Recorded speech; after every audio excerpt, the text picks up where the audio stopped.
Dans ce climat de guerre cyber, Guillaume Poupard a convoqué les responsables informatiques de 43 grandes télés, radios et journaux français. 3 semaines après la destruction de l'antenne de TV5 Monde, il craint d'autres attaques au sein des médias. On distribue un document à l'ensemble des médias. On leur donne de quoi chercher au sein de leur réseau s'il y a des traces d'attaques qui sont déjà produites, et notamment celle qui s'est produite chez TV5. Le document contient des bouts de code informatique, des noms de fichiers, de serveurs, des adresses IP retrouvées sur les réseaux de TV5 Monde. On a la conviction à l'ANSSI que partager ces indicateurs en direction des différentes chaînes de médias, radio et presse peut être intéressant pour essayer de découvrir de nouvelles attaques. Cette note porte la mention diffusion restreinte. Elle doit rester dans le cercle confidentiel des responsables informatiques. Le document ne mentionne ni l'origine russe de l'attaque, ni même le mode opératoire APT28.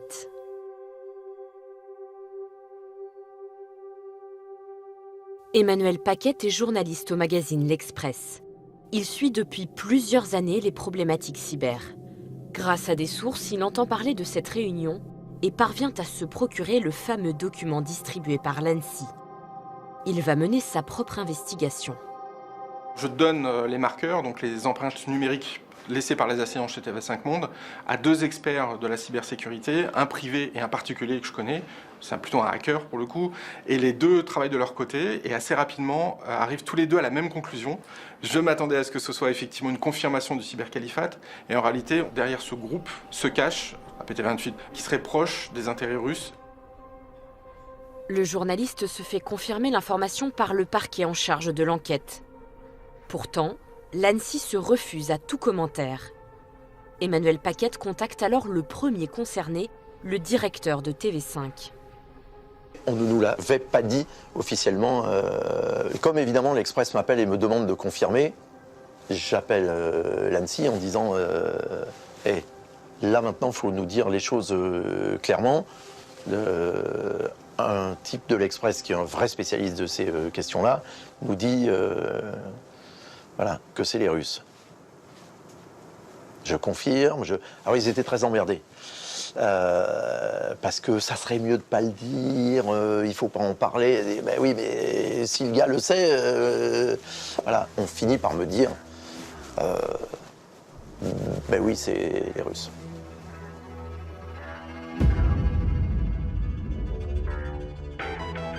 Presque 3 mois jour pour jour après l'attaque, l'Express publie l'enquête d'Emmanuel Paquette. Les enquêteurs s'orientent vers une autre piste, d'origine russe.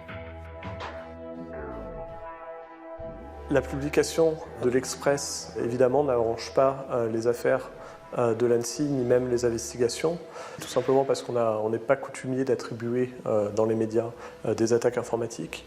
Et on craint également, via une attribution publique, d'éventuelles représailles, d'éventuelles nouvelles attaques.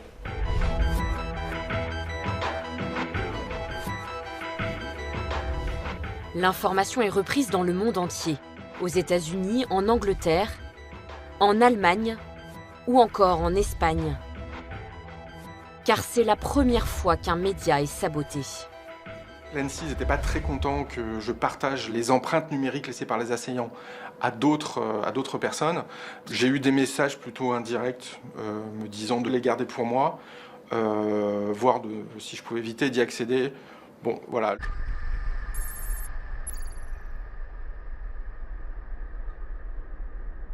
Maintenant que les hackers d'APT28 sont clairement mis en cause, les policiers doivent trouver qui se cache physiquement derrière ce groupe. Mais les pirates ont brouillé les pistes en se dissimulant derrière de nombreux serveurs partout dans le monde.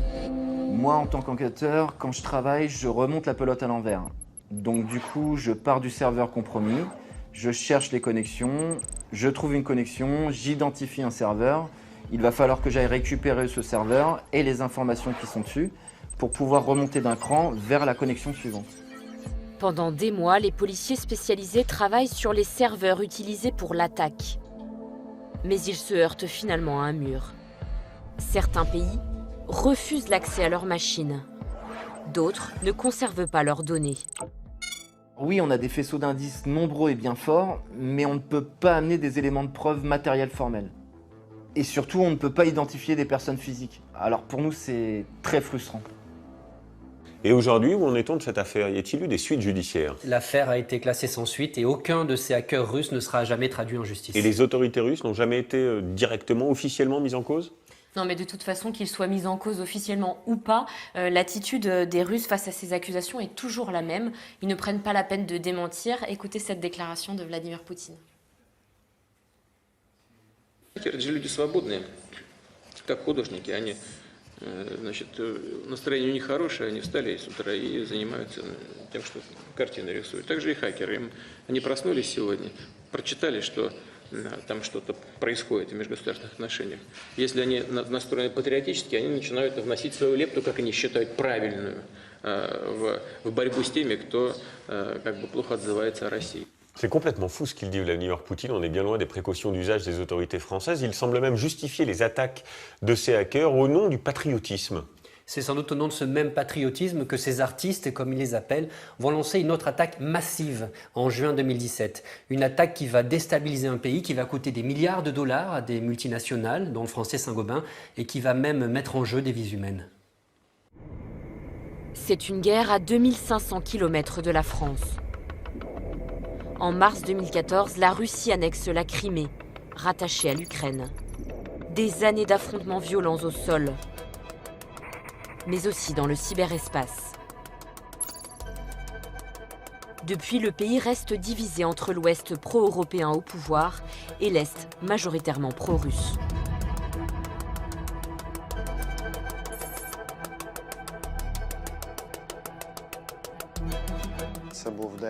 C'était la veille de la journée de la constitution de l'Ukraine.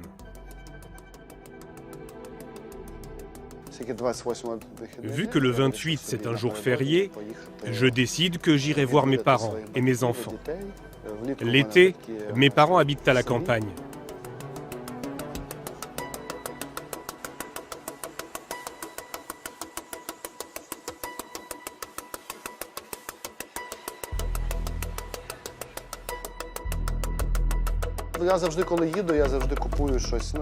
Chaque fois que je vais chez eux, j'achète des friandises, quelque chose de Kiev.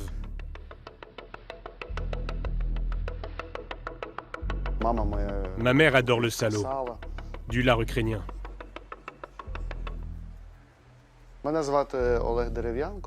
Je m'appelle Oleg Derevianko. Je suis cofondateur de la société ISSP. C'est une entreprise de cybersécurité.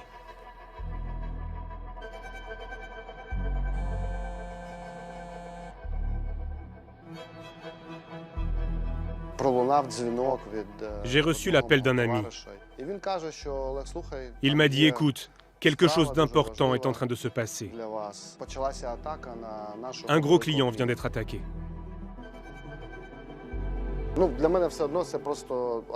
Pour moi, il ne s'agit que d'une attaque comme il s'en produit tous les jours. C'est juste une attaque ordinaire.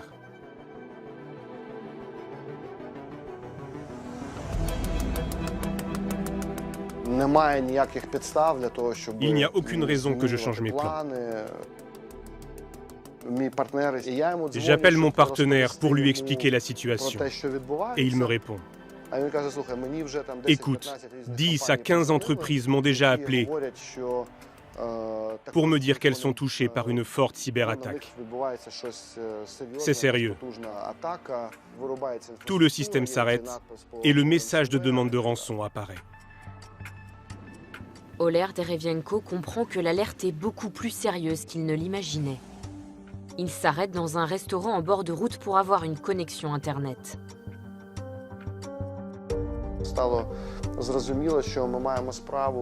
À ce moment-là, nous avons réalisé que nous avions affaire à un niveau de cyberattaque jamais vu auparavant dans le monde entier.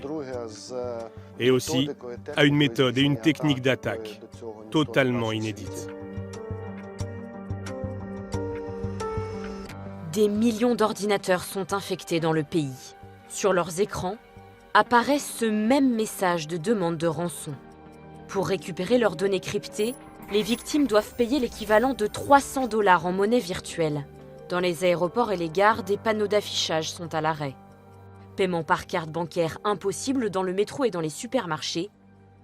Distributeurs de billets hors service. Des hôpitaux sont aussi touchés. La cyberattaque menace des vies.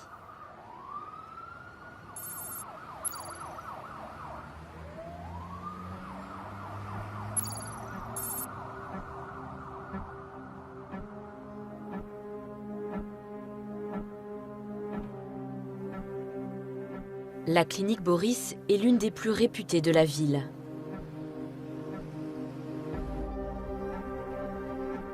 En début d'après-midi, un patient se présente. Il a une quarantaine d'années et semble être en détresse respiratoire.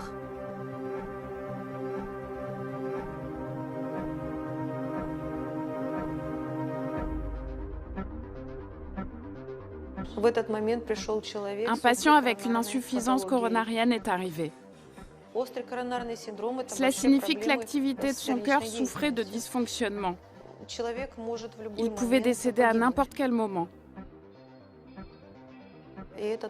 Ce patient avait besoin d'une hospitalisation immédiate.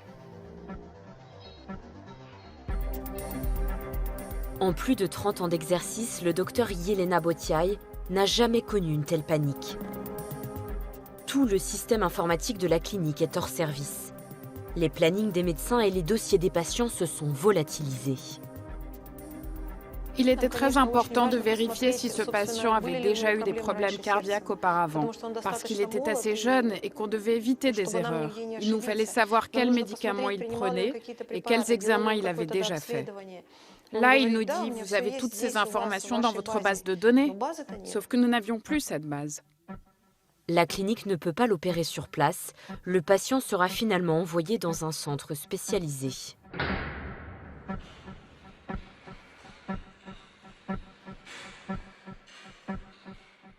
Je pense que les gens qui sont à l'origine de cette cyberattaque ne pensaient pas du tout aux conséquences sur les vies humaines. Cela leur était égal. Au-delà des tragédies individuelles, le blocage généralisé du pays par le virus pourrait déstabiliser le pouvoir en place.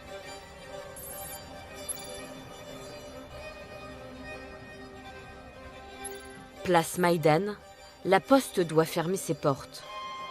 C'est une institution centrale du pays. Elle n'assure pas seulement la gestion du courrier, elle distribue aussi les pensions de plus de 11 millions de retraités ukrainiens. Comme beaucoup de retraités habitent dans des endroits reculés où les banques n'ont pas accès, nos facteurs prennent l'argent en liquide dans leur sac et le distribuent dans les villages, jusque dans les maisons. L'équivalent de 4 milliards d'euros en espèces. Mais nous avons besoin de données pour nous dire quelle somme d'argent distribuer à qui.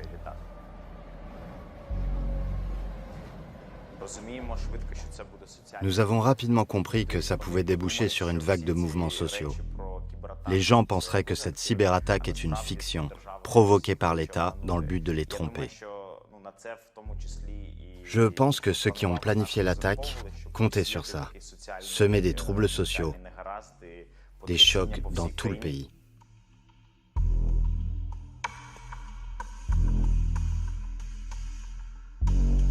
Pour éviter une montée de panique, Alexander Persowski donne l'ordre à ses équipes de rouvrir les portes. Même sans système informatique, il faut continuer à accueillir les clients.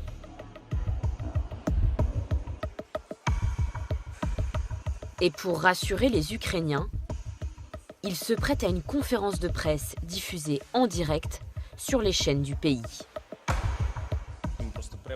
Par prévention, nous avons arrêté le système pour éviter la propagation du virus. Une partie de nos services reste accessible.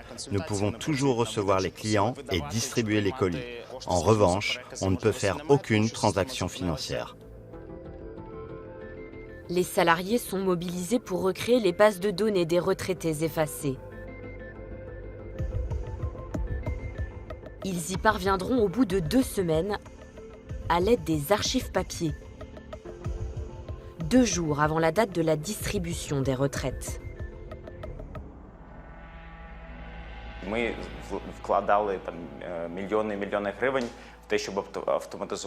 Nous avons investi des millions et des millions pour automatiser l'entreprise. À mon arrivée, seuls 2000 de nos 11 000 bureaux de poste étaient connectés au réseau Internet. Nous avons doublé ce nombre. L'ironie du sort, c'est que nous nous sommes battus pour que la société soit davantage dépendante de l'infrastructure informatique. Mais à cause de ça, elle est devenue plus vulnérable.